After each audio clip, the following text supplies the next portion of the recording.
Hey YouTube, here going to talk about things going on in the world around us. This time, LA County, and Eric Garcetti, mayor of LA.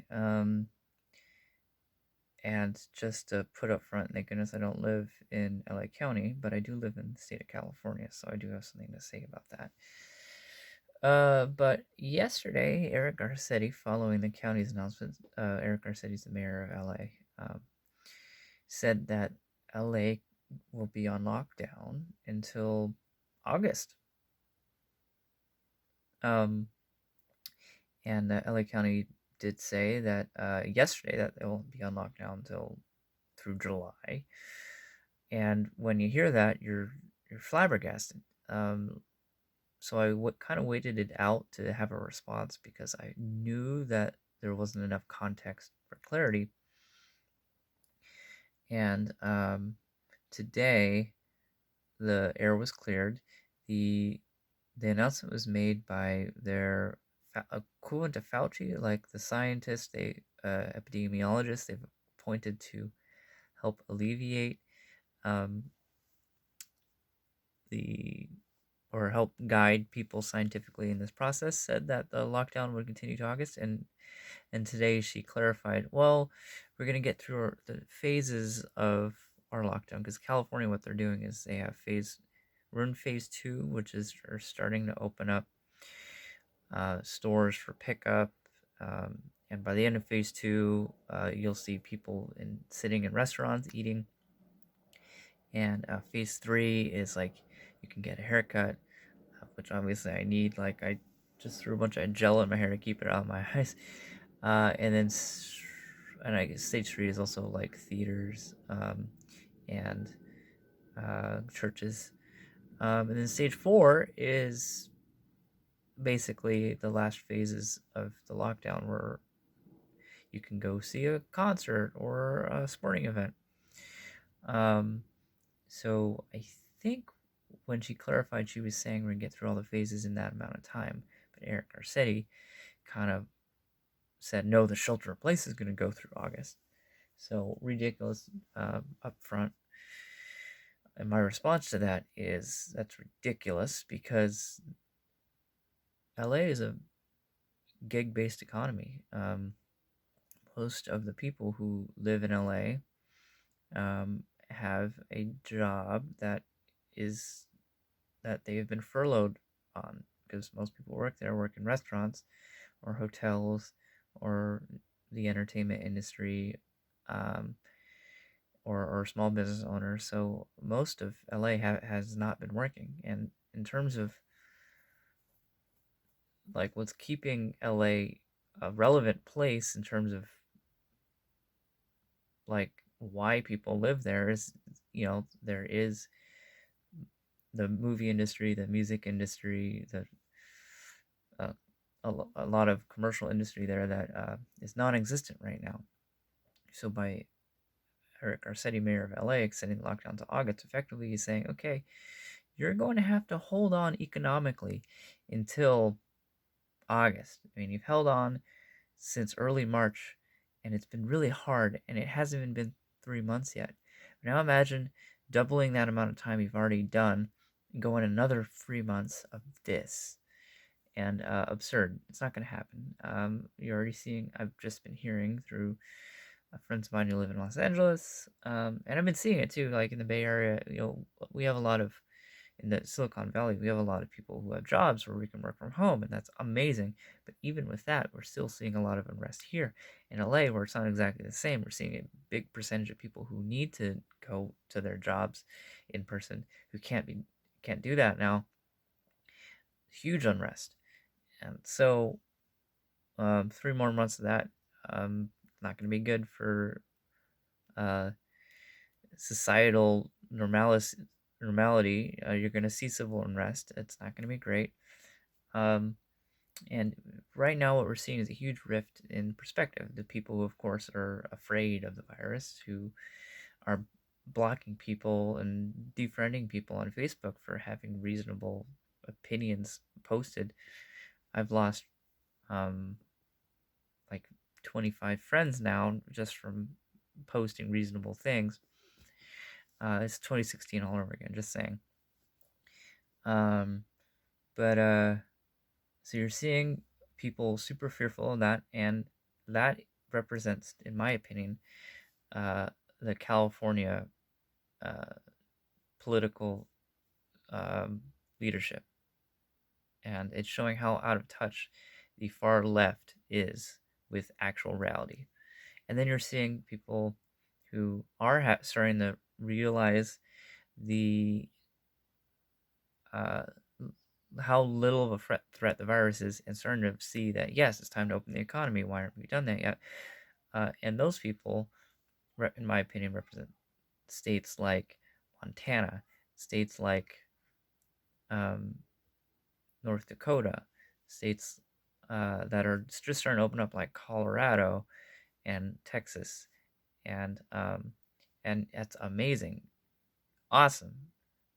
Yes, you should open up, and I think this whole divide is also representative of how out of touch the mass media is, because yesterday also Rand Paul, who I heavily support, uh, campaigned for his father in 2008 and 2012. 2012, I was um, working with the state chair of YFP, and I was the chair for the Cal State Northridge YFP movement, and also worked with YAL a lot, Young Americans for Liberty.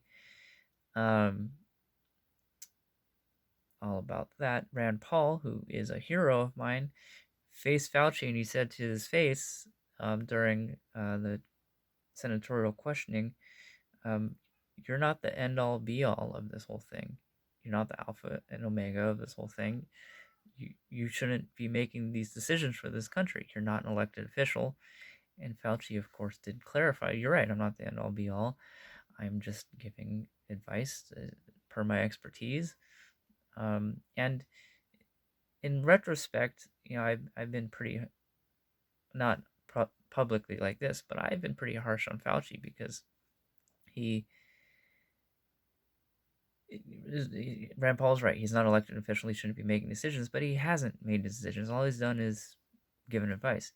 But about Rand Paul's questioning, the left, the media on the left, like the CNN, uh, and a lot of hit piece articles, like you'd see, um, I forget the source. It may have been the Times, New York Times, but they're all saying Rand Paul attacks Fauci. What an atrocity! Because to delve into that a little bit more, Fauci is like he's like a god to them. Like, oh, he's the only sensible person in office because he's saying, you have to mitigate this and you have to shut down the economy. It's like, well, yeah, it's his job to present the safest possible route. And Trump, uh, understandably said, okay, medical expert, here's the advice we're giving. We're gonna go with that. But to speak on California, for example, when they presented the shutdown, um, in my county, which is in the Silicon Valley area, it was 2 weeks before the nation. Like, they saw the science, like, okay, we're going to shut down to mitigate this before it reaches levels that overwhelm our hospitals. And then we did that. Now things are on the way down, and it's time to open things back up because hospitals aren't going to be overwhelmed. But they're like, no, no, no, we can't do that because we haven't had a time without deaths yet, and a time without infection, so we can't do that. And it's like, wait, you moved the goalposts. You started with it to not overwhelm the hospitals, but now we're at a point where hospitals may get overwhelmed for other reasons because it's been so long without with even seeing a doctor, and even elective surgeries, which was part of the shutdown. Many hospitals have had to shut down entire wings of their hospitals. Many hospitals have furloughed even thousands of employees because they have no money coming in, and uh, hopefully we got to get those wings back open in hospitals if you don't want them to get overwhelmed. So the way to do that is to open back up the economy, like North Dakota and in some regard Colorado have been doing. Um, so the goalpost has been moved, and thankfully, in my region, where I'm at in Northern California, we haven't said anything remotely close to what has happened in Los Angeles, and I'm really grateful for that because it it's frustrating for me because I have a lot of friends in Los Angeles, and I actually enjoy visiting Los Angeles because there's a lot of great things to do and see, and a lot of good food there. And I want to take a trip to Los Angeles this year, but it's looking like maybe I can't because of what Garcetti has said. Um, and California has also um, said that the Cal State University system won't be opening up their campuses in the fall. Um, and that's silly. I mean, in some regard opening obviously, but they're saying that they will remain online for the fall semester, and that's silly because fall is a long ways away. And just in closing, what you're seeing now is a turn in the tide. For the first time in a long time, in 22 years, a district has flipped for their representative. It was LA County. A Republican representative has just been voted in. Apologize about the beeping. I'll get that in a sec. Um, so if you have a Republican representative being voted in for the first time in 22 years in a Democratic uh, uh, region, then you're seeing a turn in the tide. Like I've said in my last video about Elon Musk, the tide is turning. You're going to start seeing a lot of red across this country in November because it's not the red leadership that are making the decisions that are causing people to lose their jobs across this country. It's states like California who are being fearful of something with a very low percentage of fatality. And honestly, it's for the future of my family, I'm considering looking at options of living in other regions. So that's it for me. I'll catch you guys on the next one.